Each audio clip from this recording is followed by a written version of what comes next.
اتنا پیسہ خرچ کر کے ہم اس رب کو منانے کے لیے جا رہے ہیں،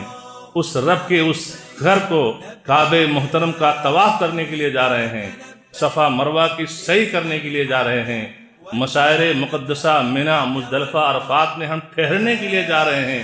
بے سر و سامانی کے عالم میں 2 سفید چادریں پہن کر کے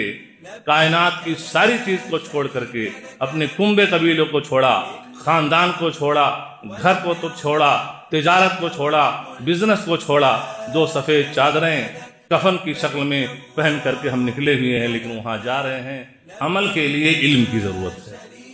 کوئی بات کہنے سے پہلے، کوئی کام کرنے سے پہلے علم کی ضرورت ہے، علم سیکھو، ورنہ حجاج کرام سے ہونے والی غلطیوں میں سے ایک بڑی غلطی یہ بھی ہے کہ مسجد عائشہ اور جیرانہ سے درجنوں عمرہ کر لینا۔ سیلفی پرہیز کیجیے، ٹیلی کاسٹ پوری دنیا میں ہو رہا ہے، پوری دنیا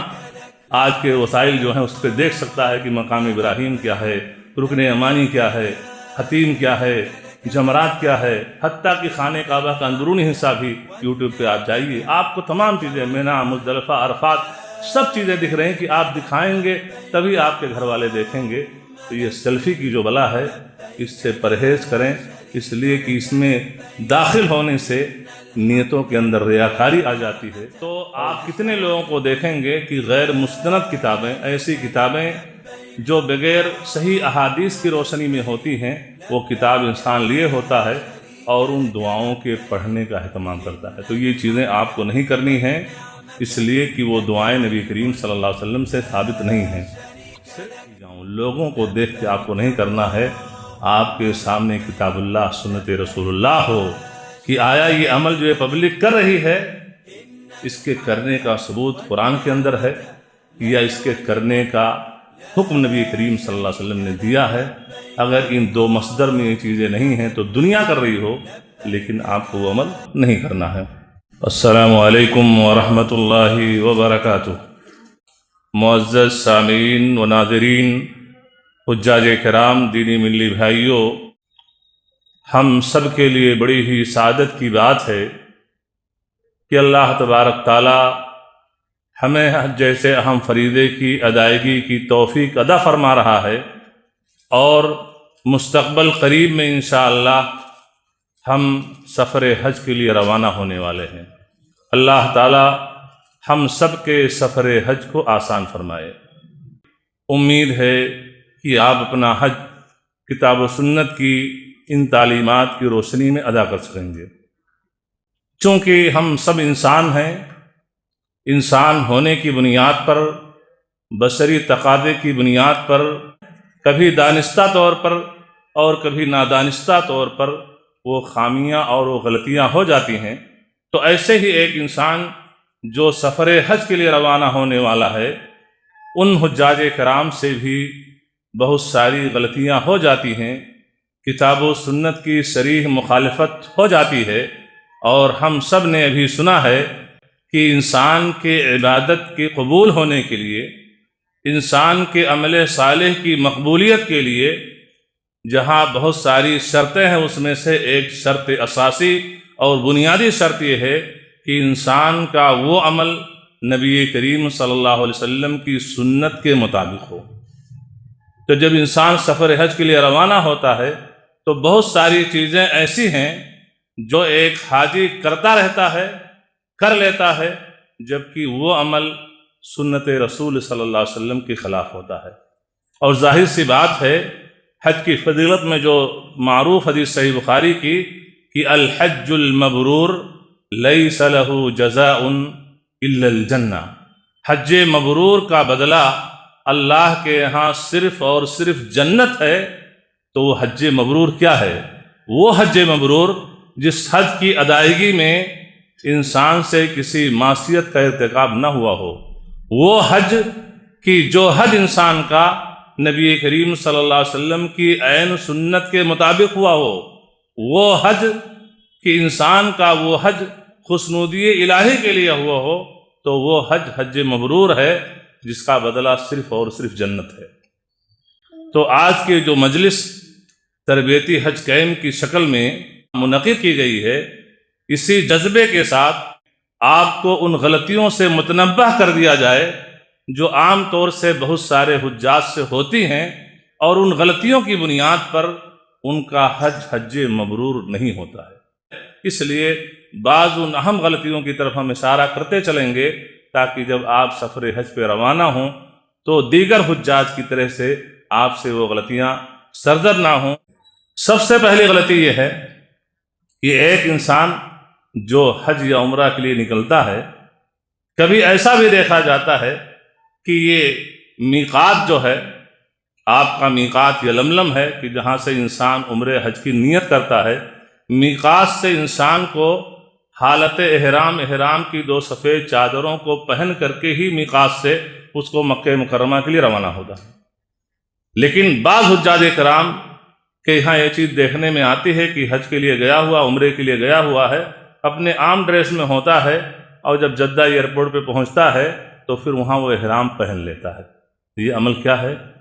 یہ غلط ہے۔ اگر آپ بغیر احرام کے میقات سے گزر گئے ہیں، آپ کے اوپر دم ہے، اس لیے کہ میقات سے احرام پہن کر کے مکہ مکرمہ جانا یہ حج اور عمرہ کے واجبات میں سے ایک واجب ہے، اور واجب کے چھوڑنے پر دم ہے کہ آپ نے جدہ ایئرپورٹ پہ احرام پہنا ہے،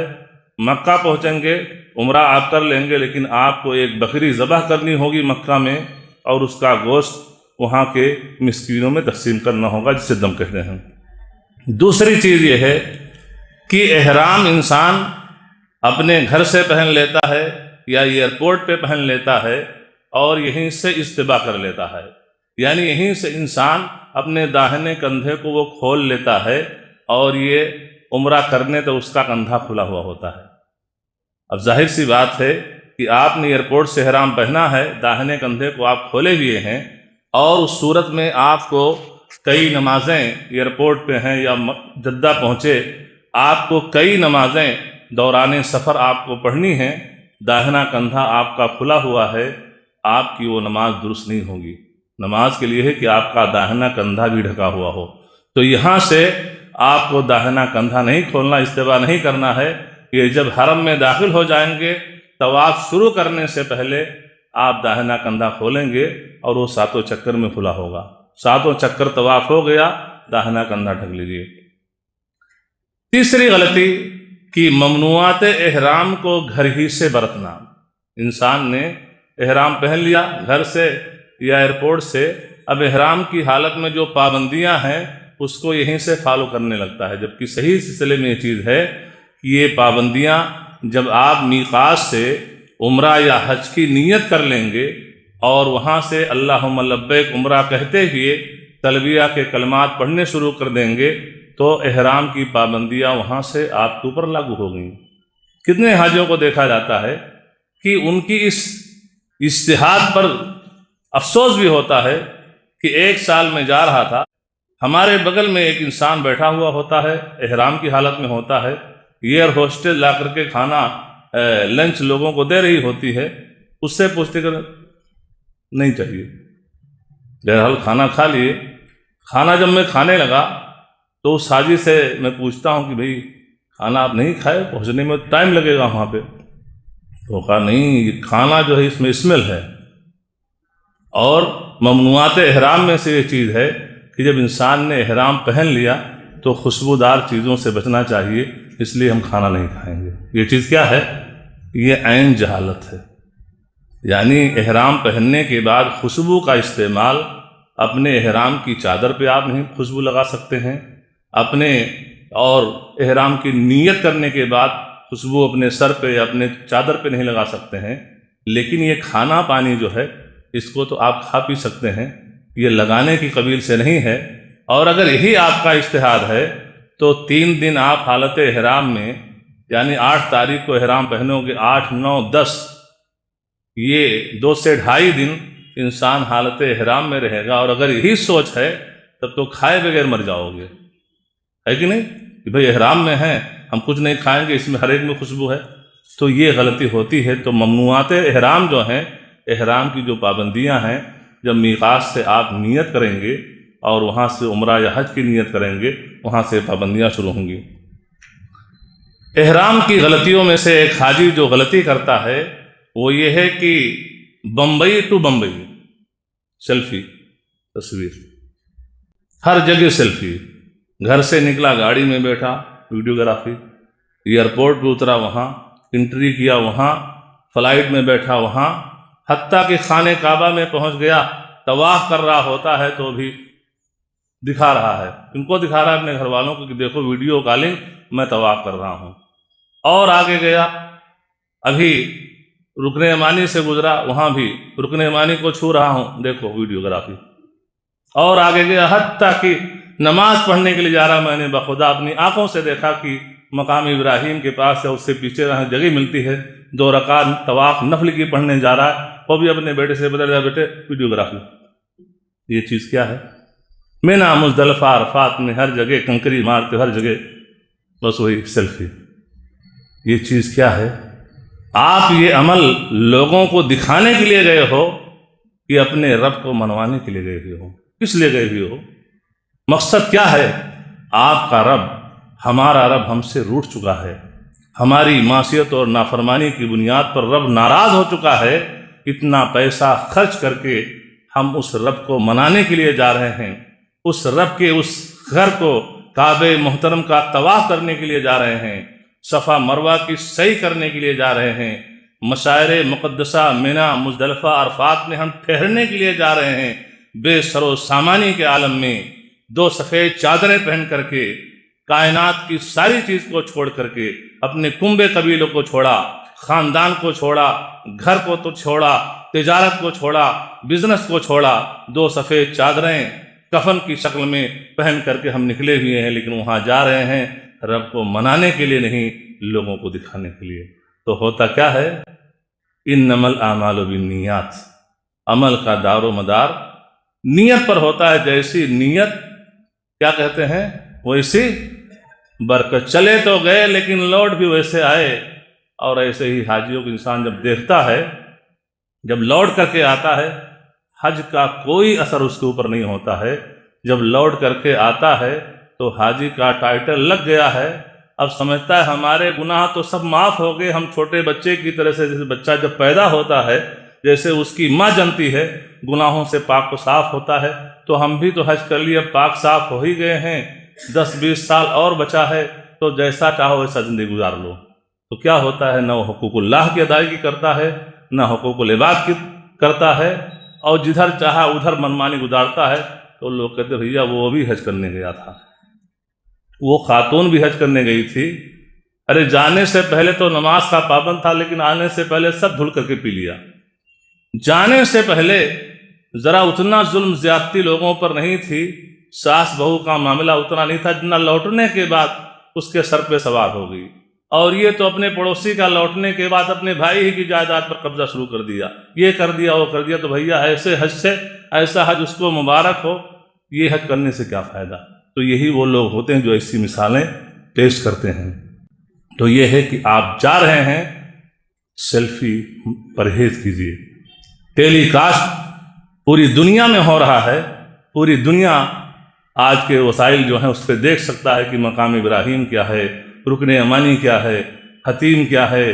جمرات کیا ہے، حتیٰ کہ خانہ کعبہ کا اندرونی حصہ بھی یوٹیوب پہ آپ جائیے، آپ کو تمام چیزیں، مینا مزدلفہ عرفات سب چیزیں دکھ رہے ہیں کہ آپ دکھائیں گے تبھی آپ کے گھر والے دیکھیں گے۔ تو یہ سیلفی کی جو بلا ہے اس سے پرہیز کریں، اس لیے کہ اس میں داخل ہونے سے نیتوں کے اندر ریاکاری آ جاتی ہے، اور جس عمل میں ریاکاری پائی جائے وہ عمل اللہ کے ہاں مقبول نہیں ہوتا ہے۔ حجاج کرام سے ہونے والی غلطیوں میں سے ایک بڑی غلطی یہ بھی ہے کہ مسجد عائشہ اور جیرانہ سے درجنوں عمرہ کر لینا، درجنوں، ایک نہیں درجن، تھوک کے حساب سے، پھٹ کر نہیں، تھوک کے حساب سے۔ ابھی گیا اپنا عمرہ کیا، دوسرے دن پھر احرام، تیسرے دن پھر احرام، اور بڑے فخر سے کہتا بھی ہے ہم نے تو 12 عمرہ کر لیا، اور نانی کی طرف سے دیا، پر نانی کی طرف سے کیا، دادی کی طرف سے، پر دادی کی طرف سے، جتنے خاندان کے لوگ تھے سب کی طرف سے کر ڈالا۔ تو یہ مسجد عائشہ سے عمرہ یا مسجد جیرانہ سے، مسجد جیرانہ سے جو اللہ کے رسول، جیرانہ سے جو اللہ کے رسول نے عمرہ کیا، یہ خصوصیات رسول میں سے ہے۔ اور مسجد عائشہ سے جو عمرہ ہے اس کی حقیقت جو یہ ہے کہ صحیح بخاری کتاب الحج میں حدیث نمبر 1651 اور اس حدیث کے روایت کرنے والے جابر رضی اللہ تعالیٰ عنہ ہیں،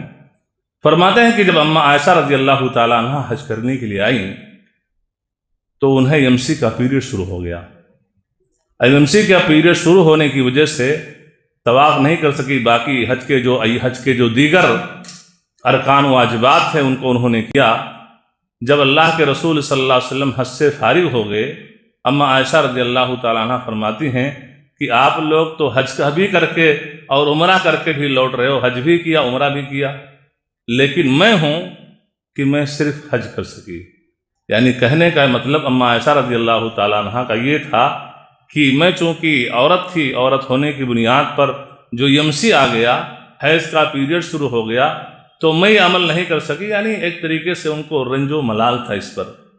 تو اللہ کے رسول صلی اللہ علیہ وسلم نے ان کے بھائی عبد الرحمن ابن ابی بکر رضی اللہ عنہما کو حکم دیا کہ اپنی بہن عائشہ کو لے جاؤ، اور مسجد عائشہ اس وقت نہیں بنا تھا، اس جگہ کو تنعیم کہا جاتا ہے جو حدود حرم سے باہر ہے،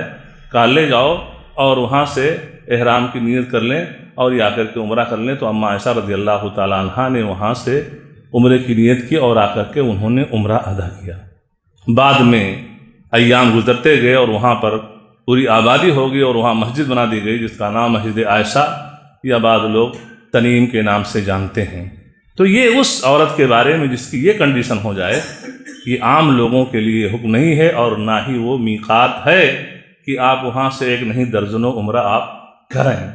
تو یہ عمل کرنے سے آپ بچیں۔ عمل کے لیے علم کی ضرورت ہے، عمل کے لیے علم کی ضرورت ہے۔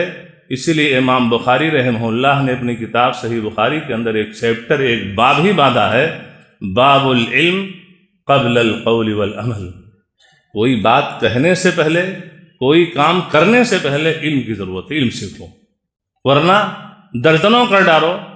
لیکن وہ عمل اللہ کے ہاں مقبول نہیں ہے، اس لیے کہ وہ سنت رسول نہیں ہے۔ اللہ کے رسول صلی اللہ علیہ وسلم کی سیرت پڑھیں گے تو آپ کو معلوم ہوگا کہ اللہ کے رسول صلی اللہ علیہ وسلم نے 4 عمرہ کیا تھا کہ 40 کیا تھا زندگی میں؟ کتنا کیا تھا؟ پوری زندگی میں آپ صلی اللہ علیہ وسلم نے 1 حج کیا اور صرف 4 عمرہ کیا۔ تو اگر مسجد عائشہ سے یہ درجنوں عمرہ کرنا کار خیر و ثواب ہوتا تو اللہ کے رسول صلی اللہ علیہ وسلم چوکتے؟ اللہ کے رسول بدرجہ اولا کیے ہوتے۔ اللہ کے رسول صلی اللہ علیہ وسلم کے رخصت فرما جانے کے بعد یہ دیگر صحابہ کرام، تابعین، تبع تابعین جو گزرے ہیں سلف، یہ لوگ کیے ہوتے، لیکن کسی سے اس کا ثبوت نہیں ملتا ہے۔ تو یہ چیزیں وہاں پہنچ کر کے نہ کی جائیں۔ تو ایسا آپ مت سوچئے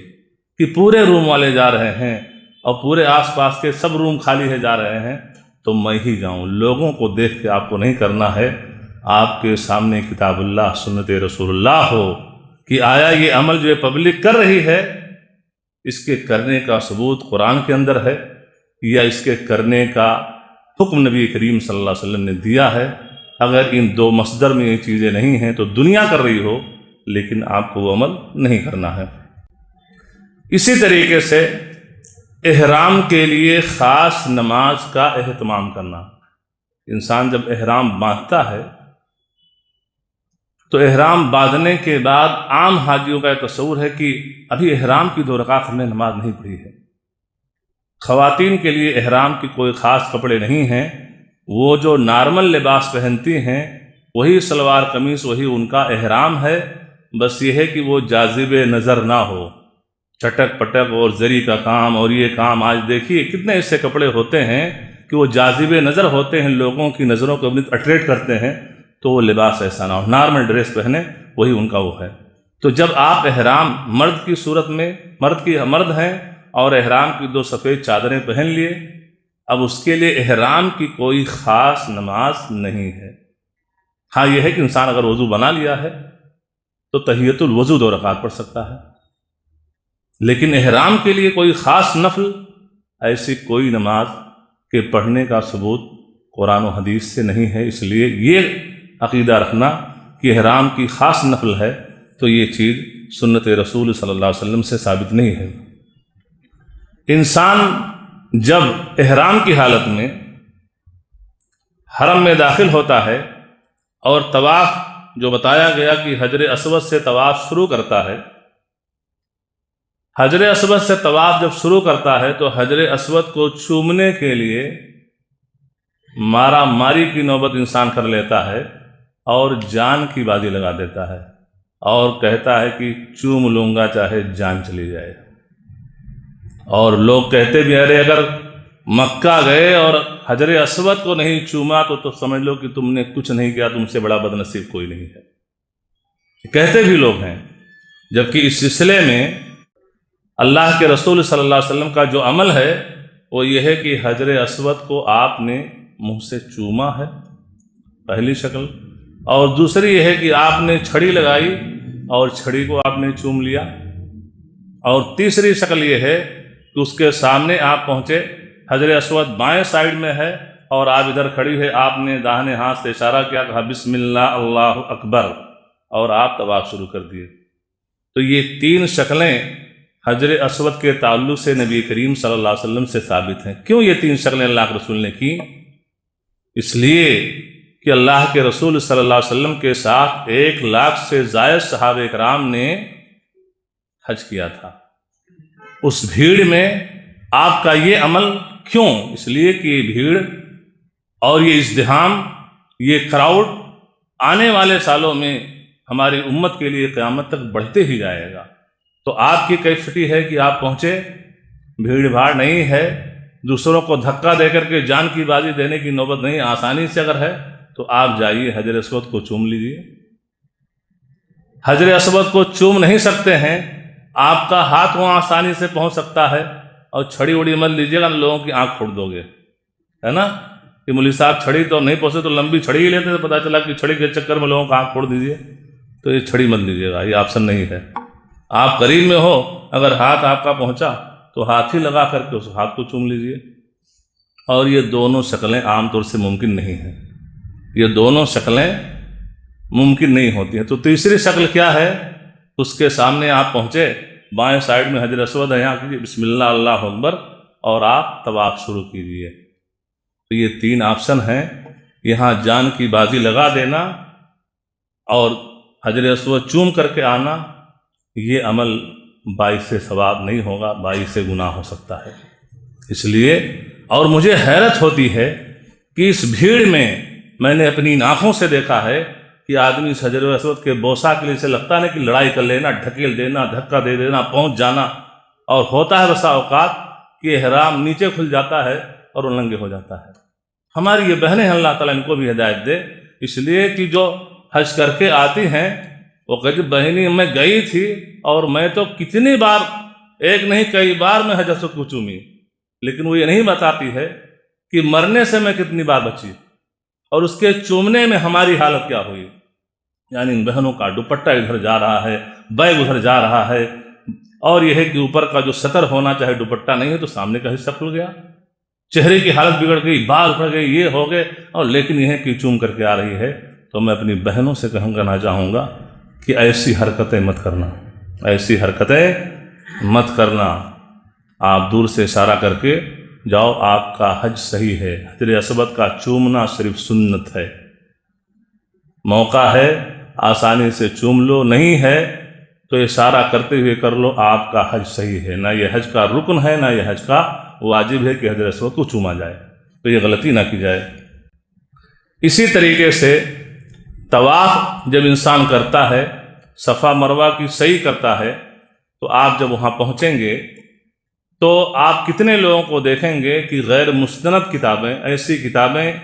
جو بغیر صحیح احادیث کی روشنی میں ہوتی ہیں، اس کے اندر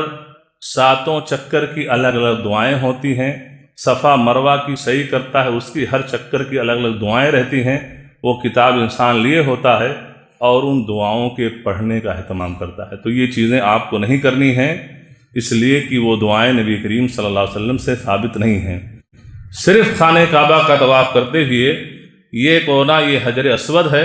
اور حجر اسود سے پہلے یہ کونا جو پڑتا ہے اس کو رکن یمانی کہا جاتا ہے۔ رکن یمانی جب پہنچیں گے تو رکن یمانی سے حجر اسود کے بیچ میں ربنا آتنا فی الدنیا حسنہ وفی الآخرۃ حسنہ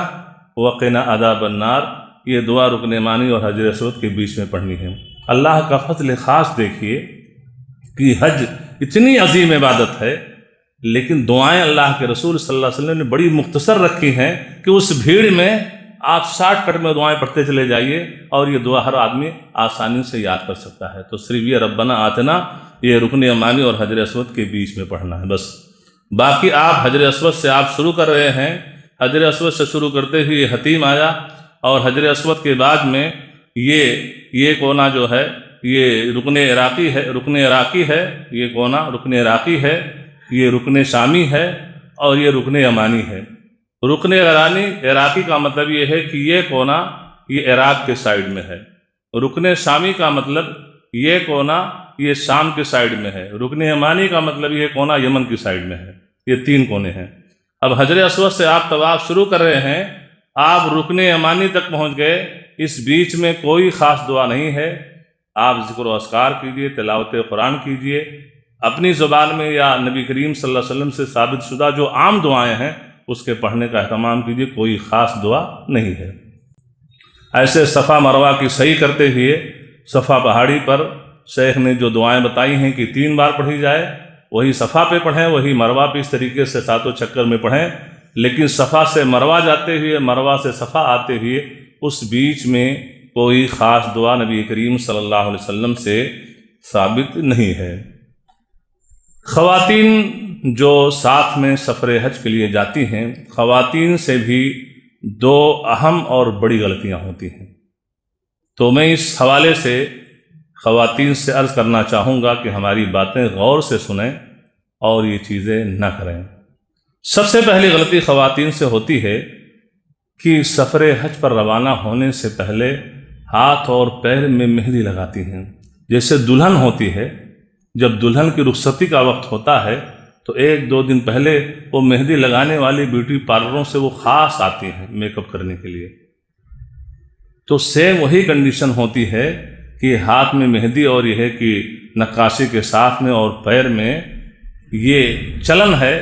کہ ہماری بہت سی خواتین یہ مہندی لگا کر کے بنسور کر کے اور سفر حج کے لیے جاتی ہیں۔ آپ کو معلوم ہے کہ یہ مہندی بھی زیب و زینت کی شکل ہے۔ یہ کس کے لیے ہونی چاہیے؟ کس کے لیے ہونی چاہیے؟ یہ ایک خاتون کے لیے، اپنے شوہر کے لیے ہونی چاہیے۔ شوہر بیچارے کو اس کے لیے چیز نہیں ہوتی۔ عید آ جائے تو ہو سکتا ہے، عام دنوں میں تصور نہیں ہے ان کے یہاں، یہ تصور نہیں ہے کہ بناؤ سنگار، کہ بیچارہ جو حلال کمائی کماتا ہے، اس حلال کمائی سے جو پروڈکٹ بناؤ سنگار کے خریدے جاتے ہیں، اس کا حقدار اس کا شوہر ہے، اس کے لیے نہیں۔ ہاں، شاپنگ کے لیے جانا ہے، فنکشن میں جانا ہے، شادی میں جانا ہے، وہ ہزاروں کا میک اپ وہ اس کے لیے تیار ہے۔ یہ چیزیں کیا ہیں؟ شریعت نے اس کی اجازت نہیں دی ہے۔ تو خواتین سفر حج کے لیے جا رہی ہیں اور یہ مہندی وغیرہ کا جو زیب و زینت کی شکل ہوتی ہے، اس سے بچیں، اس لیے کہ زیب و زینت کا اظہار اجنبی مردوں کے لیے حلال نہیں، یہ حرام ہے۔ دوسری چیز یہ ہے کہ خواتین کا اجنبی مردوں سے پردہ نہ کرنا۔ نبی کریم صلی اللہ علیہ وسلم کی حدیث ممنوعات احرام میں سے کہ لا تنتقب المرأة ولا تلبس القفازین، کہ ایک خاتون جب احرام کی حالت میں ہو گئی، جب اس نے میقات سے عمرہ کی نیت کر لی، تو جب تک عمرہ ختم نہ ہو جائے وہ ہاتھ میں دستانے نہیں پہن سکتی ہے، اور نہ ہی نقاب کی جو کی گئی ہے کہ نوز پیس جو شکل ہوتی ہے نہیں، لیکن یہ ہے کہ اجنبی مردوں سے وہ پردہ کرے گی، اپنے چہرے پر دوپٹہ وغیرہ ڈالے رکھے گی اور اجنبی مردوں سے پردہ کرے گی۔ اس سلسلے میں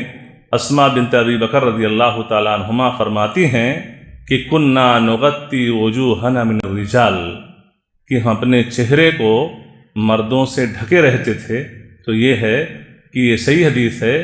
کہ عورتوں کو اجنبی مردوں سے اپنے چہرے کا ڈھکنا ہے اور پردہ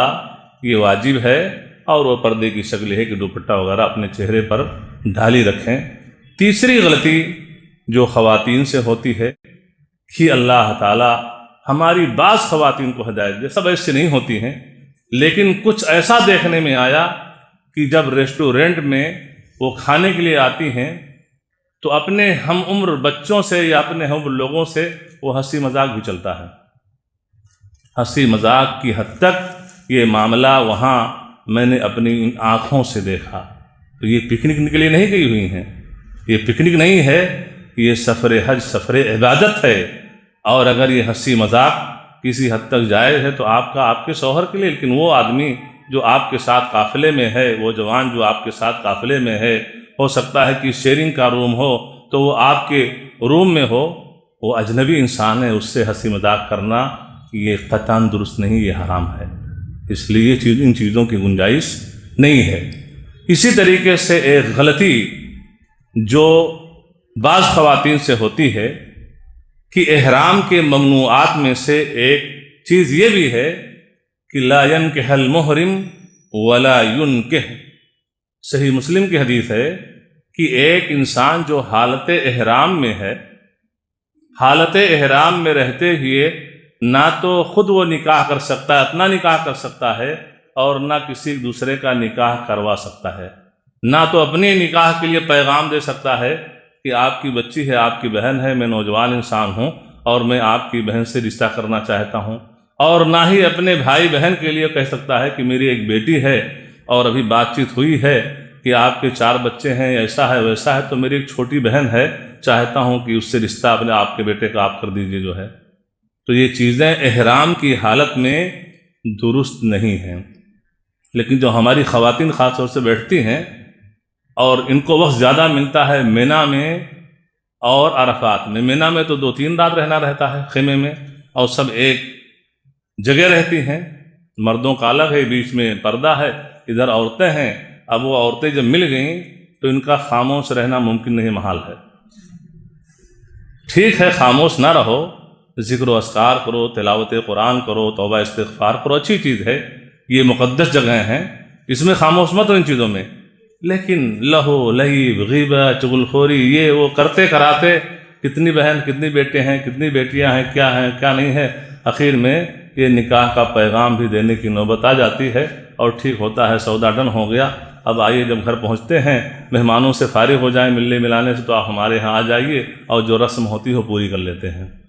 تو یہ حالت احرام میں جب تک احرام کی حالت میں ہیں یہ چیز نہیں کرنی ہے، یہ منع ہے۔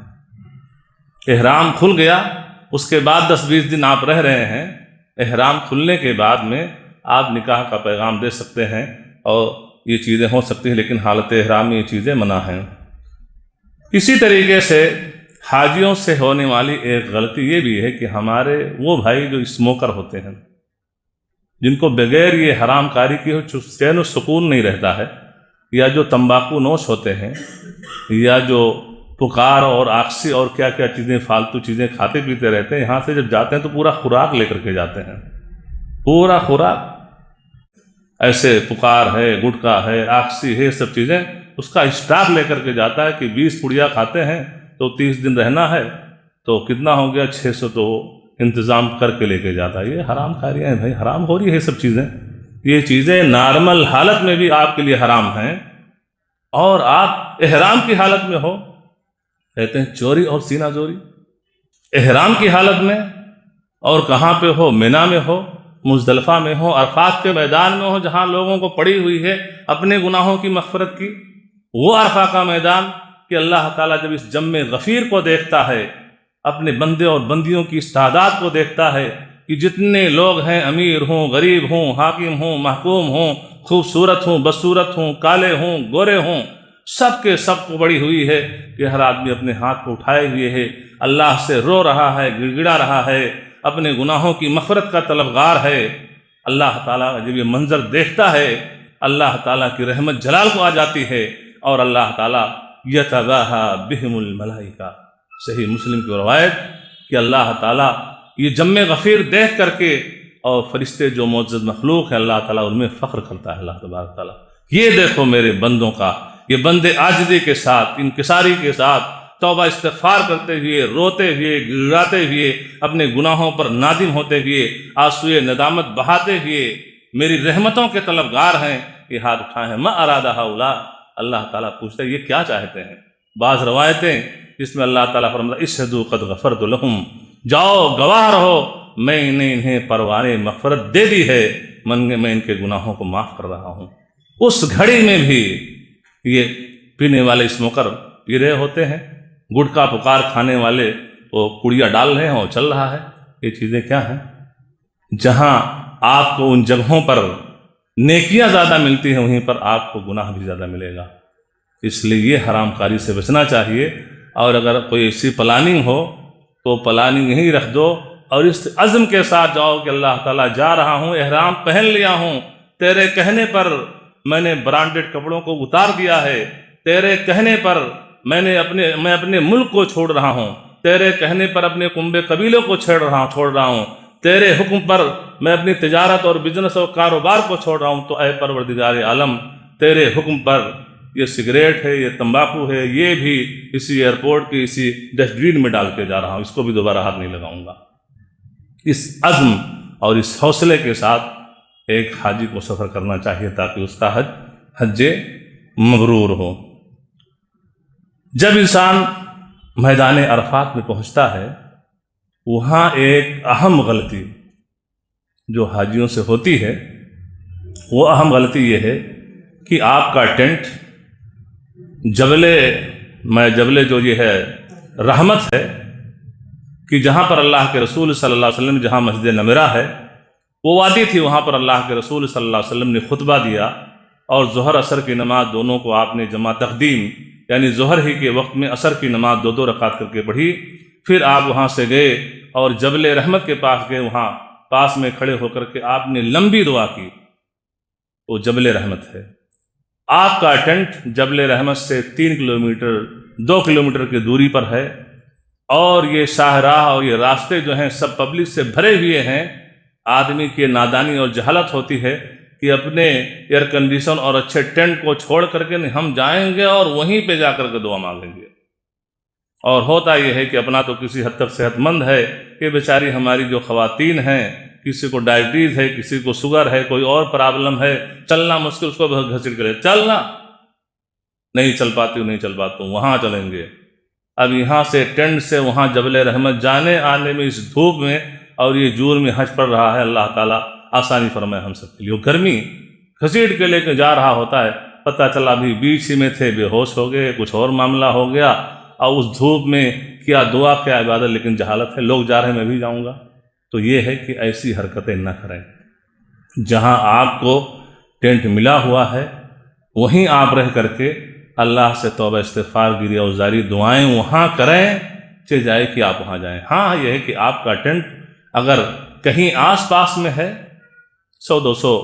میٹر کے فاصلے پر، تو آپ یہ ہے کہ جا کر کے وہاں جبل رحمت کے پاس جا کر کے آپ دعا کر سکتے ہیں۔ لیکن جبل رحمت پہاڑی پہ چڑھنا یا وہاں کی مٹی کو لینا یا وہاں پتھروں پر جا کے اپنا نام لکھنا، یہ سب غیر مسنون عمل ہیں جس سے ایک انسان کو بچنا چاہیے۔ اسی طریقے سے انسان جب میدان عرفات میں ایک غلطی یہ بھی دیکھنے میں آتی ہے، میدان عرفات ہو یا مزدلفہ ہو یا مینا ہو، کہ وہاں شاہراہوں پر، راستوں پر حکومت کے طرف سے بھی اور جو وہاں کے بزنس مین ہیں، جو تجار ہیں، ان کے طرف سے بڑے بڑے ٹلیلے لگے ہوئے ہوتے ہیں، جس پہ کسی پہ جوس لوڈ ہوتا ہے، کسی پہ آئس کریم ہوتا ہے، کسی پہ دہی ہوتی ہے، کسی پہ کھانے پینے کا کچھ اور ڈبہ ہوتا ہے۔ یہ بڑے بڑے ٹریلے لگے ہوتے ہیں، کچھ حکومت کی طرف سے اور کچھ وہاں کے بزنس مینوں کی طرف سے، جو فری تقسیم کیے جاتے ہیں حجاج کے لیے۔ حاجی کیا کرتا ہے، اس کو اسٹور، اس کی پوری صلاحیت اسی میں لگی ہوئی ہے، وہ گیا ایک کارٹون آیا، دوسرے کو وہ تیسرا گیا، وہ چوتھا گیا، بس جانا اور آنا۔ آپ وہاں کس لیے گئے ہوئے ہیں؟ 4 لاکھ 8 لاکھ 10 لاکھ آپ نے خرچ کیا، وہ کتنے کا وہ پانی ہوگا؟ 10 ریال 20 ریال کا وہ آپ خرید نہیں سکتے ہیں۔ جا رہے ہو، جاتے ہیں، کوئی دے دیا،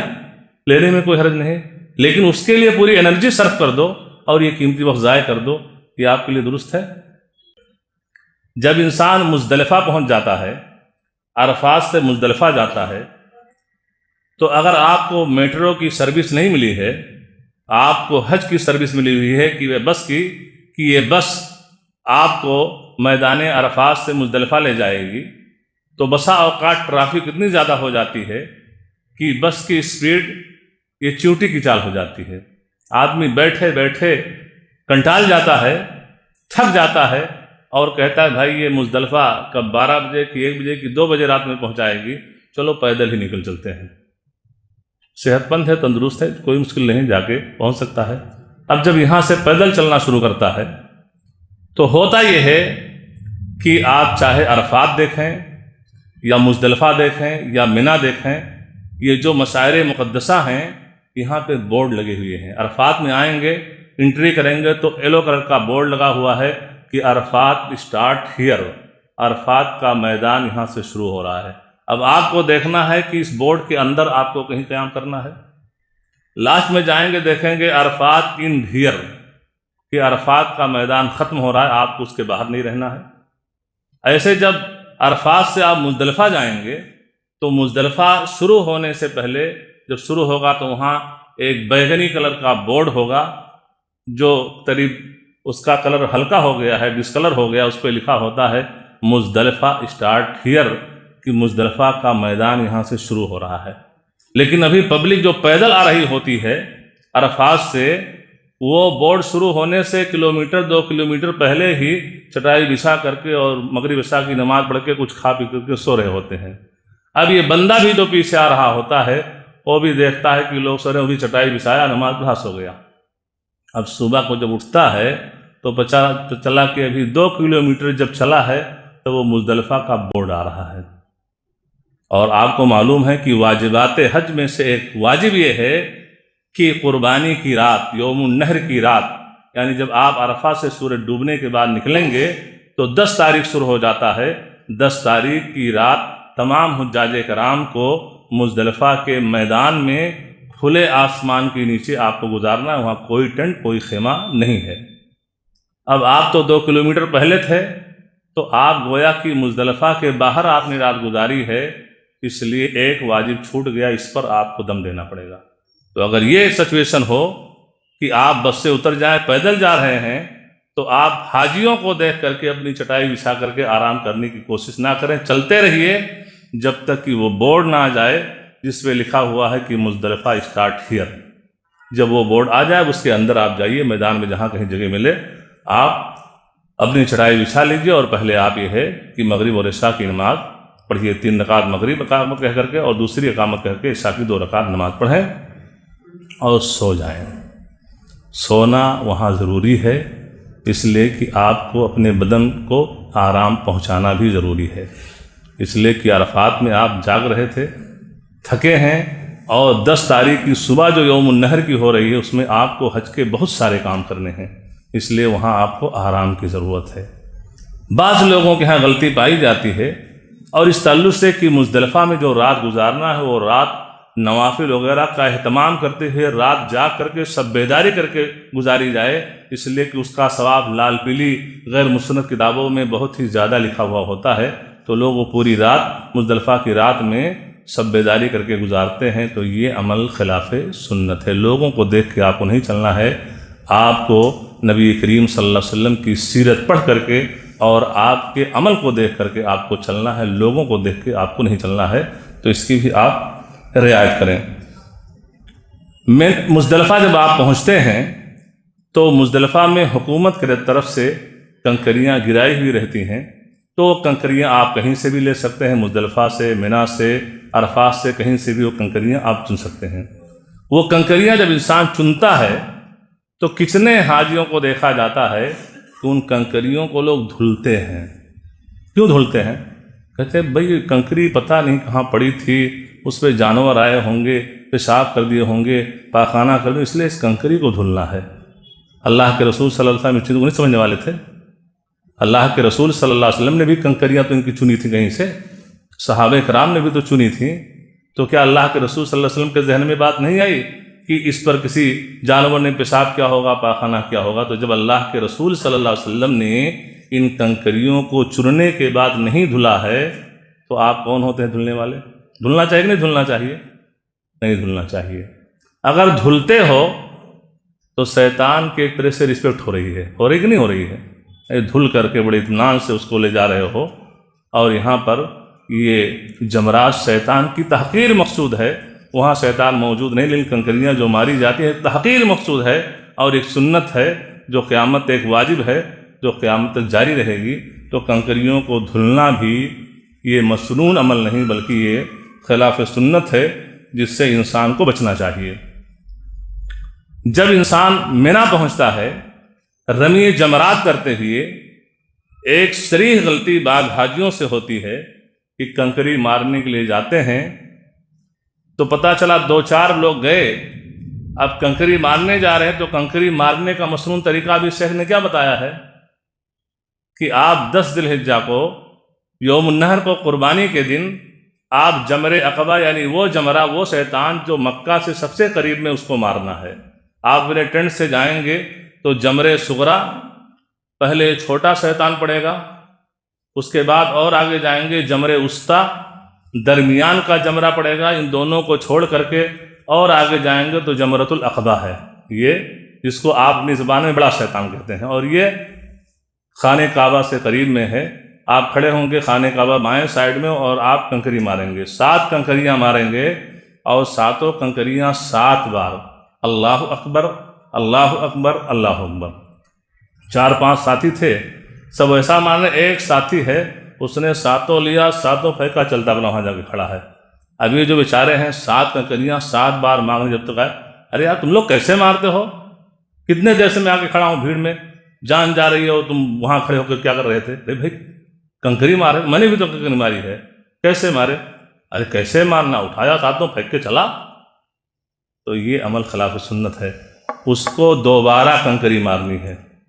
وہ کنکری مارنا شمار نہیں ہوگا، 7 کنکریوں کو 7 بار مارنا ہے، تو یہ غلطی نہ ہو۔ دوسری غلطی جمرات کے تعلق سے یہ ہوتی ہے کہ آج بھی کتنے ایسے نادان لوگ ہیں، اور خاص طور سے جو پڑوسی ملک سے لوگ آتے ہیں پٹھان، ان کے ہاں بڑی نادانی اور جہالت ہوتی ہے کہ کنکریاں مارتے ہو سمجھتے ہیں کہ شیطان یہاں موجود ہے۔ تو یہ بدماش، یہ لعین، یہ ملعون بسا اوقات جذبات میں آ کر کے انسان اپنی زبان میں گالیاں بھی دیتا ہے اور کنکر کے ساتھ اپنا جوتے چپل بھی چلا دیتا ہے۔ تو یہ عمل کیا ہے؟ یہ جہالت پر مبنی ہے، ایسا انسان کو نہیں کرنا چاہیے۔ جمرات کے بعد میں عام طور سے آپ نے یہ چیز دیکھی ہوگی کہ 10 تاریخ کو یوم النحر قربانی کے دن یہ 4 کام انسان کو کرنے ہیں، اور جو ترتیب سے کرنا بہتر اور افضل ہے۔ پہلا یہ ہے کہ آپ بڑے شیطان کو جمر عقبہ کو کنکری مار لیں۔ دوسرا، آپ حج تمتع کر رہے ہیں تو آپ کی قربانی ہو جائے۔ تیسرا عمل یہ ہے کہ سر کے بال چھلا کر کے آپ احرام کھول دیں، اور ممکن ہے تو آپ چلے جائیے اور طواف افاضہ خانہ کعبہ کا طواف اور صفا مروہ کی سعی کر لیں۔ یہ 4 کام آپ کو اس ترتیب کے ساتھ کس دن کرنا ہے؟ یوم النحر قربانی کے دن کرنا ہے۔ لیکن اگر اس ترتیب میں کچھ تقدیم تاخیر ہو جائے، جیسا کہ وہ صحابی جنہوں نے قربانی پہلے کر لی اور کنکری بعد میں ماری، اور اللہ کے رسول صلی اللہ علیہ وسلم سے جب انہوں نے سوال کیا تو اللہ کے رسول صلی اللہ علیہ وسلم نے فرمایا افعل ولا حرج، کوئی بات نہیں، کر لیے کوئی بات نہیں ہے۔ تو یہ تقدیم تاخیر ہو جائے تو کوئی حرج، کوئی مشکل نہیں ہے۔ اس لیے آپ جب جائیں تو وہاں بہت سے ایسے لوگ ہوں گے کہ اگر آپ نے طواف کر لیا، یہ کنکری مار لی، قربانی کے لیے آپ کے جو ذمہ دار گئے ہوئے ہیں، آپ آئے سر کے بال کو چھلا لیے، کچھ آگے پیچھے کوئی چیز ہو گئی تو وہاں دیں گے دیکھو ترتیب سے آپ نے یہ کام نہیں کی ہے، کچھ آگے پیچھے ہو گیا تو آپ کو دم دینا پڑے گا۔ تو یہاں پہ دم نہیں دینا ہے، کیونکہ یہ تقدیم تاخیر یہ جائز ہے، اللہ کے رسول صلی اللہ علیہ وسلم نے اس کی اجازت دی ہے، اور آپ کو پریشان ہونے کی ضرورت نہیں ہے۔ اسی طریقے سے اگر انسان 12 ذی الحجہ کو مینا چھوڑ کر کے اگر اپنے ہوٹل میں جانا چاہتا ہے، فمن تعجل فی یومین فلا اثم علیہ، 2 ہی دن میں جلدی کر کے انسان جانا چاہے تو جا سکتا ہے، کوئی گناہ نہیں ہے۔ تو ایسے انسان کو 11 اور 12 کی رات، یعنی 11 ذی الحجہ اور 12 ذی الحجہ کی رات اس کو مینا اپنے ٹینٹ میں گزارنی ہے، اور اگر 13 کو کنکری مارنے کے بعد جاتا ہے تو 11 12 13 ان تینوں راتوں کو مینا اپنے ٹینٹ میں گزارنا ہے۔ لیکن دیکھا کیا جاتا ہے، ہمارے کتنے بھائی جو جاتے ہیں، جو لگژری زندگی گزارنے والے ہوتے ہیں، وہ وہاں بھی ان کا بس لگژری ہی چاہیے، اس سے نیچے ان کو انڈرسٹینڈ نہیں کرتے ہیں وہ۔ اب آپ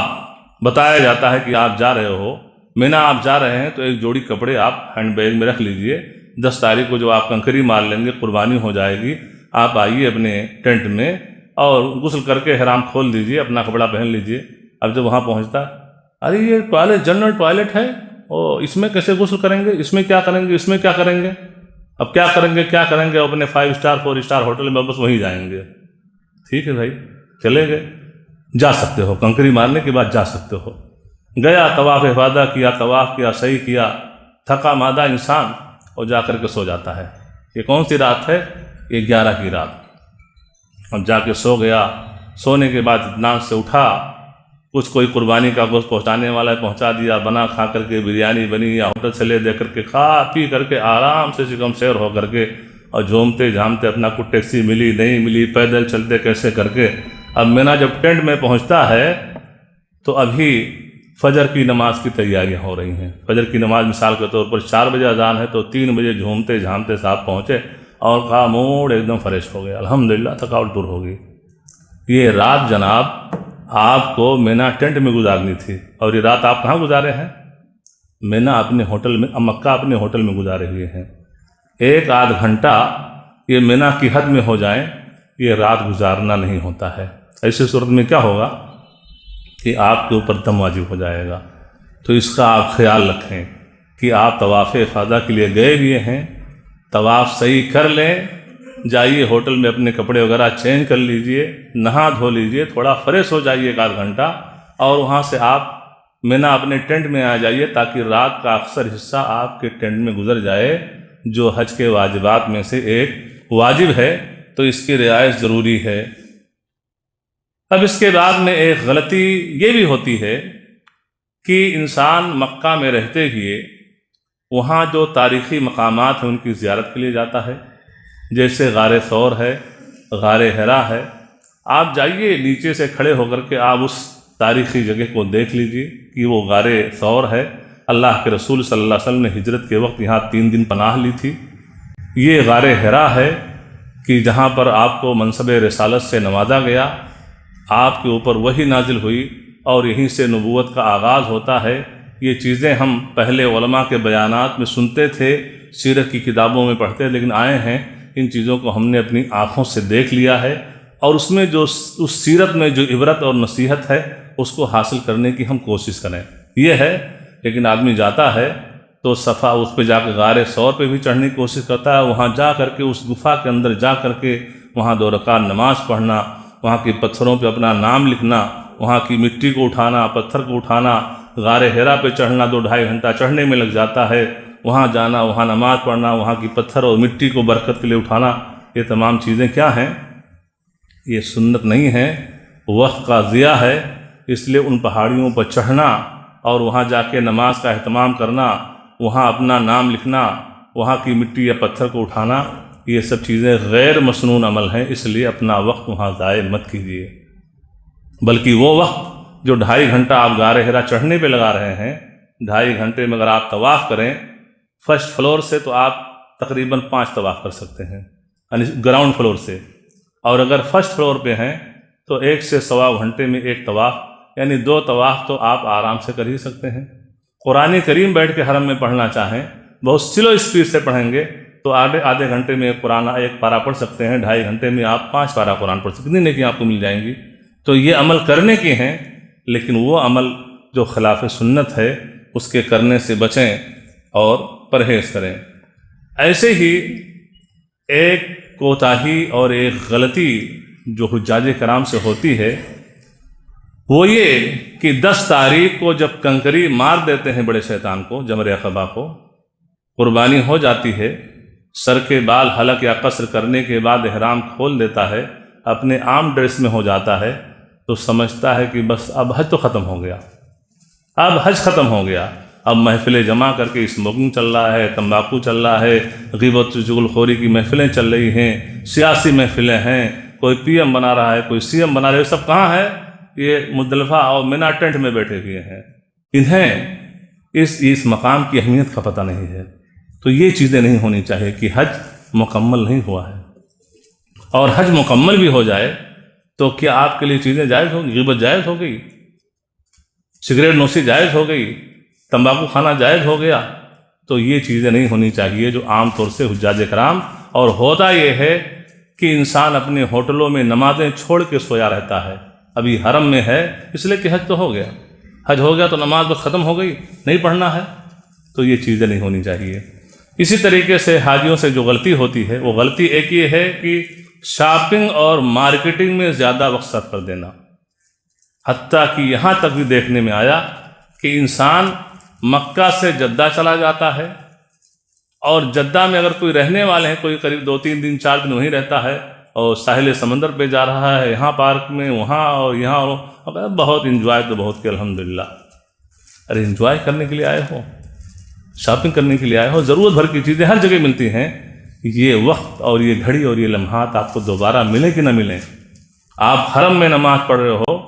آپ کو 1 لاکھ کا ثواب مل رہا ہے، جو آپ جدہ اور حدود حرم سے کہیں باہر رہو گے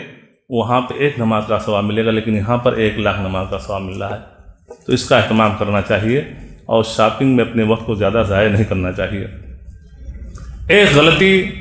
جو حاجیوں سے ہوتی ہے اور اس غلطی کی بنیاد پر بہت بڑے اجر و ثواب سے وہ محروم ہو جاتے ہیں، وہ یہ ہے کہ ہم میں سے جو حضرات اس سے پہلے گئے ہوئے ہوں گے انہوں نے دیکھا ہوگا کہ مکہ میں حرم مکی میں اور مدینہ میں مسجد نبوی میں آپ نے دیکھا ہوگا کہ ہر فرض نماز کے بعد جنازے کی نماز ادا کی جاتی ہے۔ ہر فرض کے نماز بعد موسٹلی ہر فرض کے بعد نماز جنازہ ہوتا ہے۔ تو سلام پھیرنے کے تقریباً 2 سے 3 منٹ کے بعد ہی اناؤنسمنٹ ہوتا ہے کہ الصلاۃ علی الاموات۔ تو آپ تمام حضرات سے، مردوں سے بھی اور عورتوں سے بھی گزارش ہے کہ جب آپ وہاں پہنچے فرض نماز پڑھ لیں، تو فرض نماز پڑھنے کے بعد فوراً آپ سنت پڑھنے کا اہتمام نہ کریں۔ آپ 2 سے 3 منٹ رکیں گے، ذکر و اذکار کر ہی رہے ہوں گے کہ ادھر سے مؤذن اناؤنسمنٹ کرے گا الصلاۃ علی الاموات کہ مردوں کی جنازے کی نماز ہے۔ تو وہ جنازے کی نماز آپ بھی پڑھیے اور ہماری خواتین بھی پڑھیں۔ ہماری خواتین کا تصور ہوتا ہے کہ ہم کو جنازے کی نماز نہیں پڑھنی ہے، اس لیے کہ ہمارے ہاں اس کا چلن نہیں، نہ اس کا نظم ہوتا ہے کہ وہ بھی آ کر کے ان کے لیے خاص معقول پردے کا انتظام ہو اور وہ نماز جنازہ پڑھ سکیں۔ تو یہ چیز نہیں ہوتی، اس کی وجہ سے وہ سمجھتے ہیں کہ ہمیں نماز جنازہ نہیں پڑھنا۔ نہیں، آپ وہاں ہیں، موقع مل رہا ہے، آپ بھی پڑھیں۔ اور نماز جنازہ میں جو دعائیں ہیں اگر آپ کو نہ یاد ہوں تو یہ ہے کہ آپ کو حسن مسلم دی گئی ہے، اس میں جنازے کی دعا موجود ہے، وہ فولڈ کر کے کتاب رکھیں اور اس کو ہاتھ میں لیے رہیں، یا موبائل کی اسکرین پہ بھی وہ رکھ سکتے ہیں۔ اور یہ ہے کہ جب وہ آئے وقت تیسری تکبیر کے بعد جنازے کی دعا پڑھنی ہوتی ہے، وہ اسکرین کھول کر کے آپ وہ دعا پڑھ سکتے ہیں۔ کیوں؟ اس لیے کہ جنازے کی نماز پڑھنے کا ثواب نبی کریم صلی اللہ علیہ وسلم کی صحیح حدیث میں فلہ قیرات، اس کو 1 قیرات کا ثواب ملتا ہے، اور جو جنازے کی نماز پڑھنے کے ساتھ دفن میں بھی شریک ہو جائے اسے 2 قیرات کا ثواب ملتا ہے۔ جب صحابہ کرام سے پوچھا گیا قیرات کیا ہے تو آپ نے فرمایا کہ 2 بڑے پہاڑ کے برابر، اور بعض صحیح حدیثیں ہیں کہ جبل احد کے برابر۔ جبل احد جب آپ جائیں گے وہاں دیکھیں گے احد پہاڑ، اس کی لمبائی تقریباً 7 کلومیٹر میں ہے، اور پہاڑ کتنا بھاری بھرکم مقطوع ہوتا ہے اور کتنا وزن ہوتا ہے اس کا علم صرف اللہ کو ہے۔ تو آپ اندازہ لگائیے کہ آپ نے جنازے کی نماز تقریباً 3 منٹ میں ہو جاتی ہے، کہ 3 منٹ میں آپ کو احد پہاڑ کے برابر ثواب مل رہا ہے، تو پڑھنا چاہیے کہ نہیں پڑھنا چاہیے؟ تو یہ ہے کہ جب وہاں پہنچیں فرض نماز کے بعد 2-3 منٹ انتظار کریں اور نماز جنازہ پڑھنے کا اہتمام کریں۔ اسی طریقے سے جب آپ سفر پہ جا رہے ہیں، آپ سفر میں ہیں، آپ وہاں ہیں، تو آپ نیک لوگوں کی صحبت اختیار کریں، دیندار لوگوں کی صحبت اختیار کریں، دنیا دار کی نہیں۔ ہماری جو خواتین ہیں وہ بھی وہاں سہیلی بنائیں، تو ایسی خاتون کو جو دیندار ہو۔ اب کہیں گے کیا سب غیر دیندار حج کرنے کے لیے جاتے ہیں؟ ارے بھی حج کرنے کے لیے جا رہے وہ بھی تو دیندار ہیں۔ دیندار کہنے کا مطلب ہے کہ دینی مزاج ہو۔ کبھی یہ حج انسان دکھانے کے لیے بھی کر لیتا ہے، اور کبھی یہ حج لوگوں کی طنز و تشنیع سے بچنے کے لیے بھی کر لیتا ہے۔ تو اس لیے جب حج کے لیے آپ جا رہے ہیں تو آپ کی نیت خالص ہو، ساتھ ہی ساتھ میں جو آپ جن کی صحبت اختیار کریں وہ دینی مزاج ہوں، جن کے اندر نیکی کرنے کا جذبہ ہو، گناہوں سے رکنے کا جذبہ ہو۔ کیونکہ جب ایسے لوگ رہیں گے، ایسی سہیلیاں آپ کی رہیں گی، ایسے لوگ رہیں گے، تو اس کی مثال میں دیتا ہوں کہ اگر دیندار نہیں ہے تو ابھی عصر کی نماز پڑھنے کے لیے اگر نماز پڑھا دھوکہ دائب ہے، ارے یار ابھی تو ابھی تو 2.5 گھنٹہ مغرب میں، چلو چلتے ہیں تھوڑا چائے پیتے ہیں، چلو تھوڑا وہ کچھ مارکیٹ ہی دیکھ لیتے ہیں۔ یہ کن کا معاملہ ہوگا؟ جو دینی مزاج نہیں ہوگا وہ وہاں لے کے جائے گا۔ ایسے عورتیں ہیں دینی مزاج نہیں، بس چلی گئی، پیسہ ہو گیا، کہیں کسی لیے ارے ادھر جو گئی تھی نا وہ سونے کی دکان تھی، وہ ماڈل بہت اچھا چل، وہ دیکھ لیتے ہیں نا، وہ کر لیتے ہیں۔ تو یہ غیر دینی مزاج لوگوں کا ہوتا ہے۔ اگر دینی مزاج ہے تو جیسے آپ نے اٹھائی آنکھ اور دیکھا ایسے، تو وہ آپ کو روکے گا، کیا دیکھ رہے ہو، چلتے ہیں طواف ہی کر لیتے ہیں نا۔ یہ دینی مزاج انسان ہوگا۔ ابھی تو 2 گھنٹہ اگر چلیں گے تو فرسٹ فلور پہ 1.25 گھنٹے میں طواف ہو جائے گا، آرام سے کریں گے تو 1.5 گھنٹے میں ہو جائے گا، اور کرنے کے بعد تھوڑا بیٹھتے ہیں اوپر ٹیرس پہ چلیں گے، اور مغرب کی اذان کا وقت ہو چل کے وہاں بیٹھ کے کچھ قرآن ہی پڑھیں گے۔ تو یہ کون انسان ہوگا؟ جو دینی مزاج ہوگا۔ مغرب کی نماز پڑھ لی، مغرب کی نماز پڑھ لیا، مغرب عشاء کے بیچ میں 1 گھنٹے کا فاصلہ لاؤ، قرآن اٹھا کے لایا، آپ کو بھی قرآن پکڑا دیا، اپنا بھی قرآن لے لیا، چلو۔ تو یہ کیا ہے؟ یہ دیندار لوگوں کی صحبت ہوگی تو یہ ہوگا۔ اور اگر ایسا نہیں ہے تو میں نے اپنی ان آنکھوں سے دیکھا ہے، کانوں سے سنا ہے کہ سلام پھیرنے کے بعد فوراً ہی وہ دنیا کی کپاسٹنگ، دنیا کی اول فول باتیں، ارے بیٹھے ہو حرم میں، آپ کو اس سے کیا لینا ہے؟ آپ کے ایریے کا کوئی سیاسی نیتا ہے، آپ کے ملک کا کوئی وزیر اعظم ہے، کوئی وزیر اعلیٰ ہے، کیا ہے اس سے وہاں کیا لینا دینا ہے؟ اگر ضرورت ہے وہاں تو اس بات کی کہ آپ اپنے ملک کی امن و امان کے لیے آپ دعائیں کیجیے۔ اپنے ملک کے اندر جو نفرت کا ماحول ہے، محبت کا ماحول پیدا ہونے کی آپ اس رب سے دعائیں کیجیے۔ جو بدامنی کا ماحول ہے اس ماحول کو سازگار بنانے کے لیے اللہ تعالیٰ سے دعائیں کیجیے۔ یہ ضرورت ہے کہ جائے کہ سلام پھیرنے کے بعد نہ تسبیح ہے، نہ تحلیل ہے، نہ کچھ ہے، اور ادھر ادھر کی چیزیں اول فول میں، اور حرم میں بیٹھا ہوا ہے اور غیبت چغل خوری اور سب چیزیں چل رہی ہیں۔ تو بہرحال یہ چند باتیں تھیں جو اس حوالے سے آپ کے گوشے گزار کی گئیں۔ اللہ تعالیٰ سے دعا ہے کہ اللہ تعالیٰ ان غلطیوں سے ہمارے عازمین حج کو بچنے کی توفیق عطا فرما۔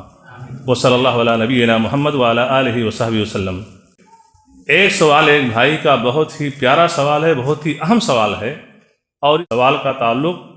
خواتین سے ہے۔ وہ سوال یہ ہے کہ آپ نے اس سے پہلے سنا کہ حج کے ارکان میں سے ایک رکن یہ بھی ہے طواف زیارہ۔ کیا ہے؟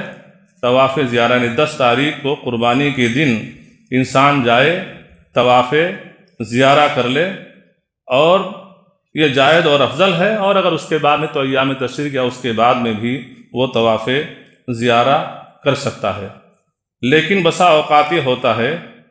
کہ طواف زیارہ کرنے کا وقت آ گیا ہے، لیکن جو خاتون ہے اس کی فلائٹ ابھی قریب ہی میں ہے، اور طواف زیارہ وہ خاتون نہیں کر سکی، یمسی کے پیریڈ میں ہے، 6 دن 7 دن 8 دن، بعض عورتوں کو 10 دن بھی یمسی کا پیریڈ رہتا ہے، اور 10 دن کیا 7ویں ہی دن حج کے ختم ہونے کے بعد اس کی فلائٹ ہے، اس کو جانا ہے، اور یہ رکن ہے۔ یہ رکن اگر نہیں کر سکی طواف زیارہ تو اس کا حج نہیں ہوگا، دم وغیرہ دینے سے اس کی تلافی نہیں ہوگی، کیا کرے گی وہ؟ اس سلسلے میں شیخ الاسلام ابن تیمیہ رحمہ اللہ، اور اسی طریقے سے محمد بن صالح العثیمین رحمہ اللہ اور دیگر کبار علماء کا فتویٰ موجود ہے کہ اگر ایسی صورت میں اس خاتون کا رکنا وہاں ممکن نہیں ہے، فلائٹ ہے، قافلہ ہے، چلا جائے گا، رکنا اس کے لیے ممکن نہیں ہے، تو وہ خاتون 2 شرطیں ہیں کہ حیض شروع ہونے سے پہلے وقت آ گیا تو موانع حمل ہے، موانع حیض کو روکنے کے لیے جو گولیاں جو کچھ ہوتی ہیں وہ کھا لے اور حیض رک جائے، یا اگر یہ ممکن نہیں ہے کہ اس کا سائیڈ ایفیکٹ اس عورت کے اوپر ہوتا ہے تو وہ نہ کر کے وہ خاتون پیڈ کا استعمال کر لے، اور پیڈ کا استعمال کر کے اور طواف زیارہ وہ کر لے، کیونکہ یہ رکن ہے اور اس کے لیے رکنا ممکن نہیں ہے، اور نہ اپنے ملک سے دوبارہ اس کو یہاں آنا ممکن ہے، تو یہ شکل اس کے لیے نکالی گئی ہے۔ دوسرا سوال جو ہے وہ یہ ہے کہ ایک انسان ہے جو احرام کی حالت میں طواف کر رہا ہوتا ہے، اور بسا اوقات خاص طور سے جو لوگ صحت مند ہوتے ہیں وہ چلنے سے دونوں ران کے بیچ میں یہ چمڑی لگتی ہے تو یہ کٹ جاتا ہے، اور کٹنے کی بنیاد تو اس کا چلنا بھی مشکل ہو جاتا ہے۔ تو کیا ایسی صورت میں، یا بعض لوگ چہرے پہ کچھ طریقے سے نہ لگائیں تو چہرے پہ جو ہے کہ چمڑے کی کچھ ایسا ہوتا ہے، کوئی کریم وغیرہ ان کو دھوپ میں لگانا ہی پڑتا ہے، تو اگر یہ صورت ہے تو ایسی صورت میں بھی ایسے لوگ اس کریم کا استعمال کر سکتے ہیں۔ تیسرا سوال یہ ہے کہ کیا انسان بغیر عذر کے، بغیر کسی عذر کے صحت مند تندرست انسان ہے اور طواف اور سعی کے لیے جو الیکٹرانک اسکوٹیاں ہوتی ہیں کیا اس کا استعمال کر سکتا ہے؟ اس سلسلے میں عرض یہ ہے کہ اگر کوئی عذر نہیں ہے تو یہ ہے کہ اس کا استعمال اس کے لیے درست نہیں ہے، یہ معذوروں کے لیے ہے۔ اور اس سلسلے میں نبی کریم صلی اللہ علیہ وسلم نے غالباً ام سلمہ رضی اللہ تعالیٰ عنہ نے جب شکایت کی کچھ درد کا تو اللہ کے رسول صلی اللہ علیہ وسلم نے انہیں سواری کی اجازت دے دی تھی، اور اللہ کے رسول صلی اللہ علیہ وسلم نے جو سواری پر چڑھ کر کے آپ نے طواف کیا، دوسری چیزیں کی، تو اس کی توجیہ جو بیان کی گئی ہے یہ ہے کہ اللہ کے رسول صلی اللہ علیہ وسلم کو اپنے آپ کو لوگوں کو دکھانا تھا کہ کون ہے، اور دوسرے یہ ہے کہ یہ طریقے عمرہ اور ان چیزوں کو بھی دکھانا تھا جس کی بنیاد پر اللہ کے رسول صلی اللہ علیہ وسلم نے سواری پہ سوار ہوتے ہوئے آپ نے یہ طواف کے اور دیگر جگہوں پر آپ سواری پہ سوار تھے۔ تو یہ چند باتیں اس تعلق سے آپ کے گوشے گزار کی گئیں۔ اللہ تعالیٰ عمل کی توفیق عطا فرمائے۔